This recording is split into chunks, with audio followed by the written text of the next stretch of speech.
પ્રયાસને હું આપ સૌ વતી ટેકો જાહેર કરું છું. તાળીઓ તો પાડો. ખૂબ સરસ. તાળીઓ પાડવા માટે રિક્વેસ્ટ ના કરવાની હોય.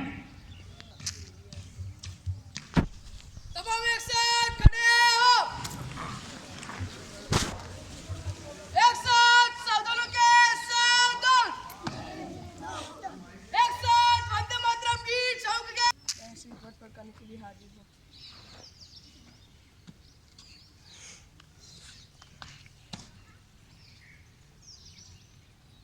જાનુબેન સાથે જાગૃતિબેન અને આપણા આચાર્યબેન શ્રી સ્ટેજ ઉપર આવશે.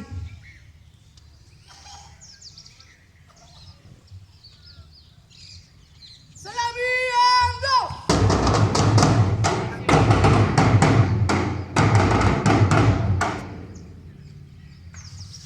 एक साथ झंडा गीत सौंप के शुरू कर.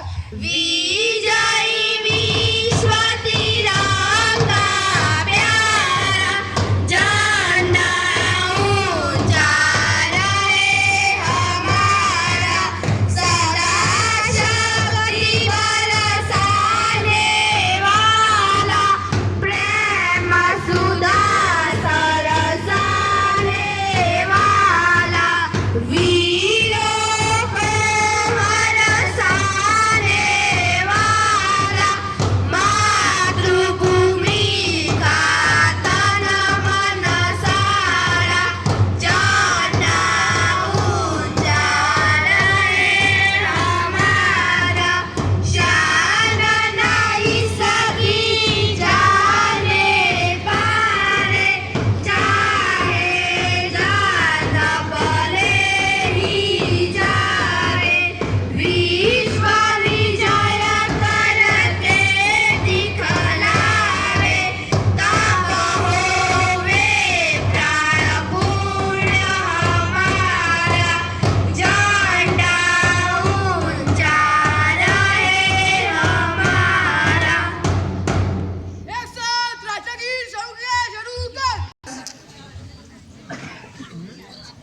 ધ્વજવંદન વિધિ પૂરી થઈ.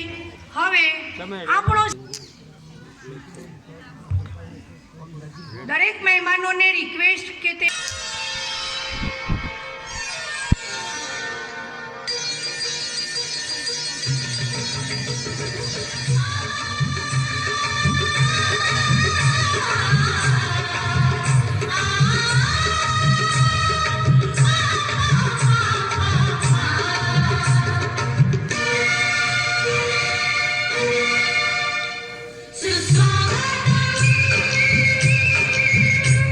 Suswagam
શ્રી તીર્થ આપણને 2 શબ્દો બોલશે.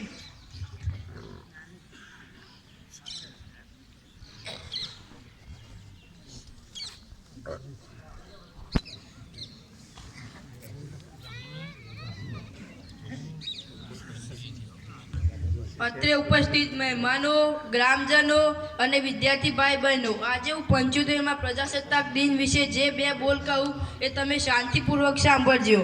આપણા સ્વતંત્રતા સંગ્રામના ઇતિહાસમાં 26મી જાન્યુઆરીનું એક વિશેષ મહત્વ છે. 1930ના રાવી નદીના કિનારે કોંગ્રેસના લાહોર અધિવેશનમાં પંડિત જવાહરલાલ નહેરુ દ્વારા એક પ્રતિજ્ઞા લેવામાં આવી હતી કે જ્યાં સુધી ભારતના લોકોને સ્વતંત્રતા નહીં મળે ત્યાં સુધી આપણે સ્વતંત્રતાનું ચળવળ ચાલુ રહેશે. આ સ્વતંત્રતાની પ્રાપ્તિ માટે અનેક મહાન નાયકોએ પોતાનું બલિદાન આપ્યું હતું, જે ભારતના લોકો હજી સુધી ભૂલી શક્યા નથી. લોકતાંત્રિક અને બિનસાંપ્રદાયિક પ્રજાસત્તાકનું ભારત 26મી જાન્યુઆરી 1950ના દિવસે અમલમાં આવ્યું હતું. આપણું સંવિધાન બનાવવામાં 2 વર્ષ 11 મહિના અને 18 દિવસનો સમય લાગ્યો હતો, જે વિશ્વનું સૌથી મોટું સંવિધાન છે. બસ અસ્તુ. જય હિન્દ, જય ભારત. ખૂબ સરસ.